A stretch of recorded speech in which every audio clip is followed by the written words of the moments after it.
Welcome back for another episode.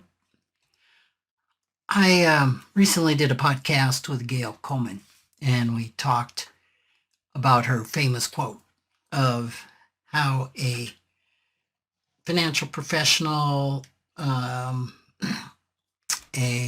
financial therapist or coach can only take their client as far as they've taken themselves. And I think this is just a universal truth, as I said on that podcast. And I thought maybe it would be worth exploring a little bit more about what that means. And I know a lot of financial therapists, financial planners, therapists listen to the podcast, as well as a lot of you who are consumers and very interested in your money journey. And I actually think that this is going to be interesting or pertinent for either, whether you're a consumer or you are a practitioner. Because as a consumer, and actually in a way, I kind of have the consumer in mind for this podcast, because when you go searching for help, especially a financial therapist or financial planning, there's not a one size fits all. There's no certification that will guarantee you of the complete package. So you've got to do your research more than I think you would have to if you were looking for an accountant, CPA, let's say. So I wanted to cover that. And I have a cat in here that is wanting to make herself very known, so I'll try to coexist with her.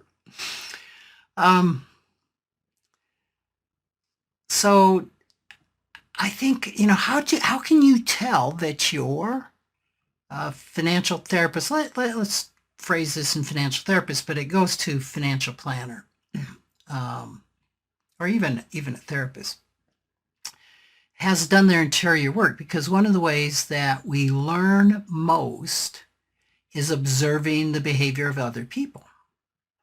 And this is why telling is not an effective method of teaching or learning unless it is usually accompanied by some type of showing. That goes along with the axiom that I have said many times, is you can't read yourself to something that's experiential. You can't read yourself to becoming a great baseball player or basketball player or golfer. You've got to actually go out and do it. And the concept is exactly the same when it comes to working with interior finance, when it comes to working with the thoughts, feelings, and beliefs around money. So it's really crucial that somebody that a consumer is going to be relying on to guide them in this interior landscape has done that work themselves. I mean, it's just almost negligent to me to think that someone would do this work and have not been a practitioner. So it's really important that the financial professional, the financial therapist, is really taking a look to understand and change their own self-limiting money scripts and their harmful financial behaviors. And we've talked about before in the money script categories that mental health professionals tend to fall into the money avoidant category, where they have money scripts like money is unimportant, or if you're good, the universe will supply all your needs. And financial professionals, on the other hand, financial planners, will tend to have money vigilant money scripts that will fall into the categories of like don't have any debt, don't spend, save for a rainy day, And especially because I'm an educated financial professional, I don't have any money issues. We ran into this all the time when we were doing the trainings, the early trainings at on-site. And I would be talking to some of my peers about coming and doing the workshop. And, oh man, I work with money. I really don't think I have any issues. And I would tell them, I tell you what, if at the end of the 5.5-day training, you really know that you didn't have any financial issues, that this didn't bring anything up, I will absolutely give you your money back, 100%. No questions asked. I never wrote that check. So we all have our relationship with money and things that we need to take a look at that. And oftentimes a financial professional, their issue with money isn't around the dollars and cents of it, like perhaps some of their clients have. They could worry about money, be fearful about the future, a lot of anxiety, about shame, about that they have too little or too much money, keeping secrets from their spouses. I mean, there's all sorts of potential issues. So it's pretty important to make this journey. So where does a person start? Well, a financial professional starts at the same exact place as a consumer starts. There is no difference. I recently was contracted to give a day training to some financial professionals, and they were wondering, is this a little bit too consumer oriented? It kind of looks like this is, are you sure this is for us financial professionals? And I said, I can absolutely assure you it's for financial professionals, because financial professionals need to go through the same exact interior exploration with themselves as their clients need to do. So it really doesn't matter if I'm talking to consumers, financial professionals, or who I'm talking to about going on the interior journey to discover financial biases and traumas and things of that sort. We all start pretty much at the same place. So I think it's probably, we've gone over this before on this podcast, that the first step is stepping out of pre-contemplation. That's where we can call that denial, to start contemplating doing this work, right? So we're stepping from, I don't have any unconscious money beliefs, to saying, well, maybe I'm open to considering the fact that maybe I have some. And then moving through preparation to get ready, and then the actual action step of starting to do the work. I think the place that I start with my financial therapy clients is with the money script exercises. And you can find these in Facilitating Financial Health, in the Financial Wisdom of Ebenezer Scrooge. You can find them online. Dr. Brad Klontz has them on his site. You could email me and I could send you a PDF of that. So and I'm talking about the KSMI-R, which is clinically tested. Very quick survey, I think 32 questions it's been boiled down to bring out your main categories of money scripts. But I would go further than this in using the two books I talked about. Has some additional exercises, kind of what do I want to call it? Just coming, like saying various words, taxes, government, family, mothers, fathers, what's the one word statement, that comes up around money, around those words. And you can use almost an infinite number of words to flesh out money scripts. And then there's a fill in the blank exercise that goes along with that. So, ideally, if a person spent, I don't know, 45 minutes, an hour, just really fleshing out money beliefs. And we've talked about this. I don't want to go over how to do that. You can refer to another podcast. That's a great first step. And then almost any of the exercises in facilitating financial health. I mean, even though we wrote that book, I'm guessing 15 years ago, and we updated it 5 years ago, I still use almost every exercise out of that book. So the financial integration and exercise is really good. The financial incompletion inventory is helpful. I think the two things that I use most on the interior journey is the money atom, looking at how your family of origin did money, the money egg, looking at your history of money, the Dow Jones money timeline, and the money dialogue. All of those are excellent things to do. And those are exercises that the financial therapist, financial planner can use with their clients as well. So for financial professionals, this is kind of a twofer, right? They're doing their own personal work, and then they are doing training. This is training for doing professional work.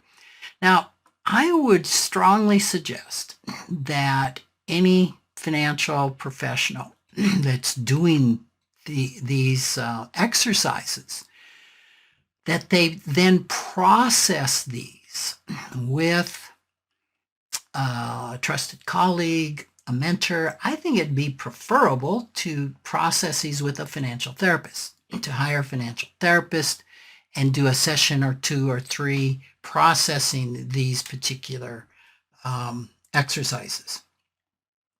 The reason is, again, it's going to just be a lot richer when you're processing with somebody else. There's going to be some things that come up that you didn't see, you didn't contemplate, and make it just a much deeper and meaningful exercise.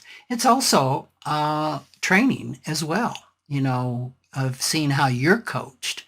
I think there's a saying that says, to be a great coach, you've had to have been coached.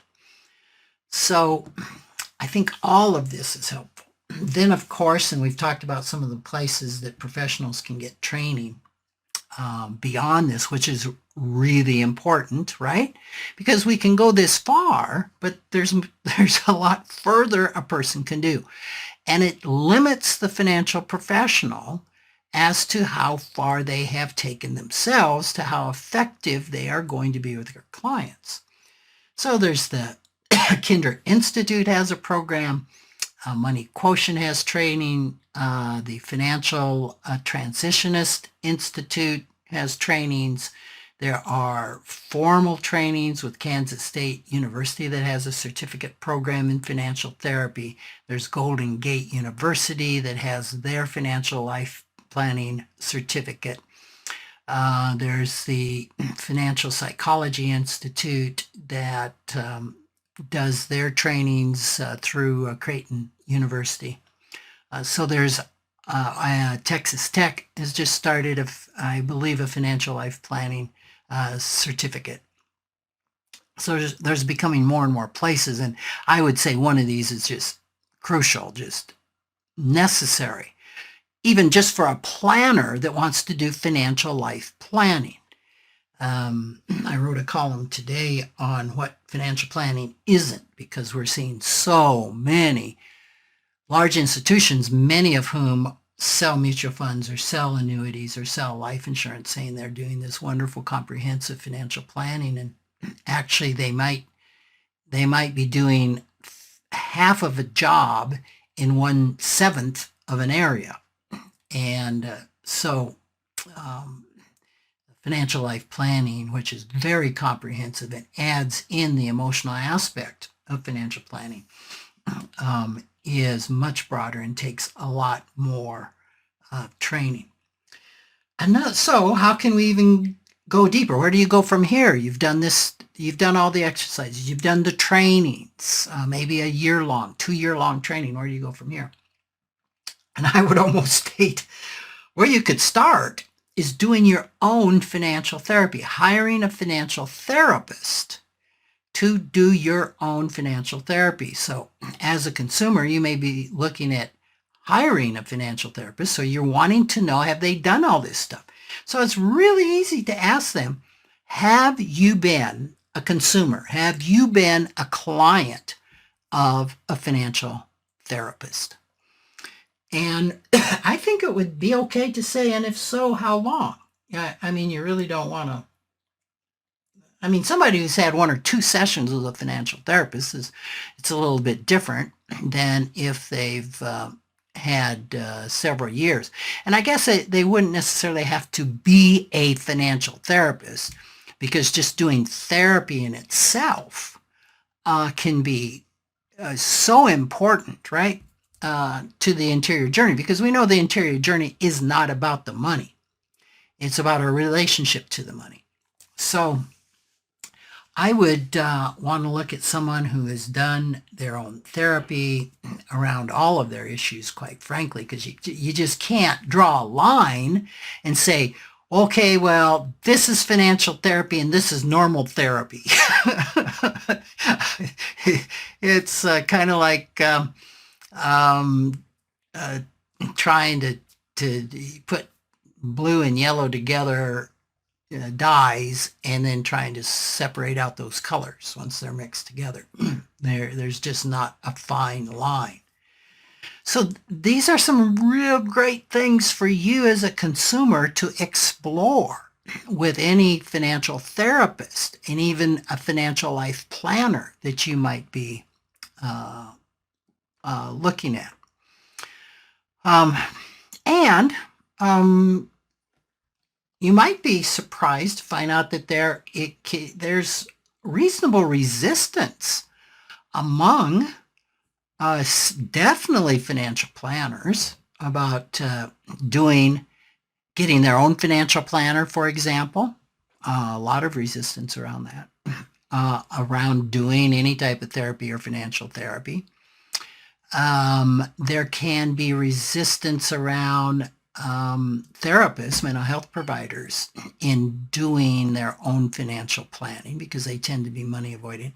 Financial therapists tend to be more open to being consumers of therapy. Sometimes in a few programs, they're required to at least do some very minimal engagements of doing their own therapy.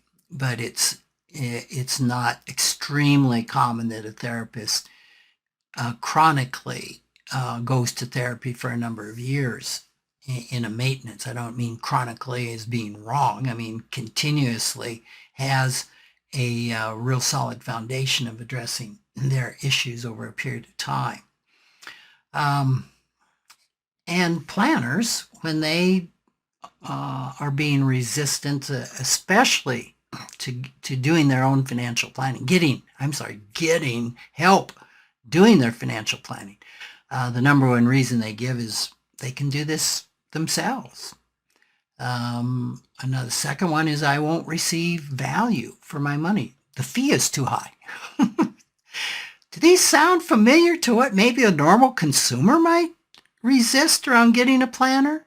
There will be philosophical differences. I might lose credibility in the eyes of a peer or my spouse. I can't find a competent financial planner is a fifth reason that you hear. So it is just not common for these professionals to have done their own work. So this is really, really important to look like. So I I reviewed the chapter on this in Facilitating Financial Health, and I had forgotten that we had included a number of testimonials from a number of financial planners that had done this work, and it was just really quite rewarding to look at these and go over them and remember the impact that doing this work has done. One of them, in fact, was Gail Coleman, that let us or gave us a testimonial of the impact that it made for them. I was tempted to read some of these, and I didn't know if that would be of interest to a lot of you or not. I'll read one from a wonderful financial planner that I had the opportunity to meet on the desert with George Kinder when we did the Kinder training. And she said financial planning and self-discovery have been intertwined for me from the beginning. I became a financial planner because I wanted to understand why my husband and I were unable to make healthy decisions if money was involved, and why it had such a toxic effect on our relationship. The body of knowledge one must master in order to pass the CFP exam is complex and challenging, but contains nothing to help answer the question of how money affects people. I had to look elsewhere for the answer, and I found it through seeking to understand my own motivations and beliefs. As I learned how to ask myself the deep questions, and as I experienced the personal growth that came from facing the difficult answers, I found that I was growing in my ability to help clients on an equally deep level. In the past, I had depended on deliverables or excess returns to justify my value to my clients. Now I found that I had not only the knowledge, but the wisdom to offer them in their search for a future that was meaningful. This is the difference between doing good planning and doing great planning. Recognizing that money cannot create significance, but it is merely a servant to achieving a significant life. And this was written by Marcy Yeager, who's now retired, and just a wonderful person. And this was before there was financial therapy. I think she wrote this before 2010. And so it was so impactful, so meaningful back there. And this is for a financial planner. How much more important it is for a financial therapist to be doing this work. So it's really important that the financial professionals that the consumer works with have done their own money work. We call this, in the mental health profession, it's called countertransference work. So that when a client is talking and presenting their issues, if the counselor, the therapist, is triggered by one of these issues because they haven't done their own work on it, they really cannot effectively help the client, and in some cases could harm the client, right? So it's really important that we do this. It's really important that the financial professional has worked to build financial health, financial well-being, and emotional well-being within themselves. And it's not a one and done. It's not, okay, I did these programs, I'm done. It's a journey a lifelong journey of learning and peeling the onion, as you will, right? I was just at a training with Dick Schwartz, who is the founder of IFS, and he said, you know, we've always talked about the onion. He said, I think in IFS we're actually peeling a garlic head because we run into these cloves of inner constellations of parts. And one of those cloves would be an inner constellation of all the parts of us around money and how all of them relate to one another. So it's just so important that we do this work. Having a healthy relationship with money is way more than just successfully managing wealth. We know that money can't provide meaning, and yet it is inescapably involved in every aspect of life that does provide meaning. Money isn't everything, but it touches everything. So I just want to say to the financial professionals listening to this that helping clients move toward financial health requires both that you have the technical skills to apply to the client's situation and the interior skills to apply. And the interior skills are all about you having done your own personal work. I think I've said this, I'm not sure, but in doing IFS informed financial therapy, I have said that 50% of what comes up in a session wasn't in any training. And I would say 45% of the time of what comes up, I can go back to my own personal sessions and remember a time that this came up or where this came up in my life or how I related to it. Without having done my own work, I would be far less effective in helping clients. So this is true. It goes beyond doing just IFS. It is in anything. It's so important that the provider has done their work, has had their butt in the seat as a client, as a consumer, because only then can they really know what it is to be walking with, to be with their client. So thanks so much for listening, and I look forward to being with you again.